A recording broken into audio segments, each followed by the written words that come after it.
Je ne vois rien d'anormal. Ce n'est pas normal.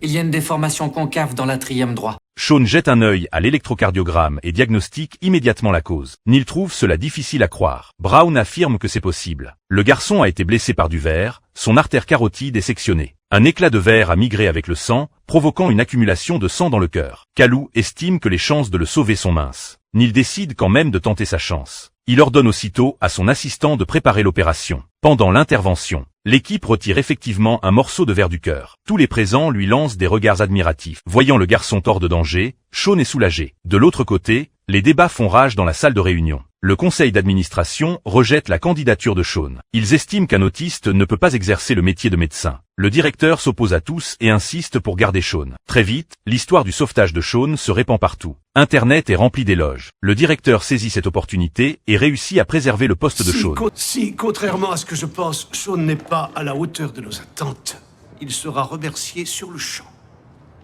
Et je démissionnerai, quant à moi, de mon poste de directeur au sein de cet hôpital. Finalement, le conseil décide d'organiser un entretien avec Shaun. Shaun s'avance lentement. Le responsable prend la parole. Il lui demande ses motivations pour devenir médecin. Face à tous ces inconnus, Shaun, atteint d'autisme, a du mal à parler. Voyant les regards dubitatifs de l'assemblée, il rassemble son courage et raconte son enfance. L'enfance de Shaun a été semée d'embûches. À cause de sa famille, lui et son frère ont quitté la maison très tôt. Ils se sont réfugiés dans un wagon de train abandonné. Un jour, les deux frères ont suivi leurs camarades. Ils sont allés jouer à cache-cache dans un entrepôt abandonné. Tous deux ont grimpé sur un vieux wagon. Un accident s'est soudain produit, son frère a fait une chute. Il a perdu la vie sur le coup. En regardant le corps de son frère, Shaun a vraiment compris le poids de la vie. Ils auraient dû, l'un comme l'autre, devenir adultes.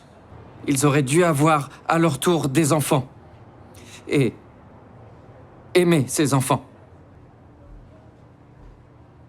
Je voudrais que cela reste possible pour d'autres personnes. Son histoire terminée, il a profondément touché tous les membres du conseil présent. Ses paroles étaient irréfutables. Une femme se lève et s'approche de Shaun. J'aimerais être la première à vous souhaiter la bienvenue à Saint-Rosé au sein de l'hôpital Saint-Bonaventure.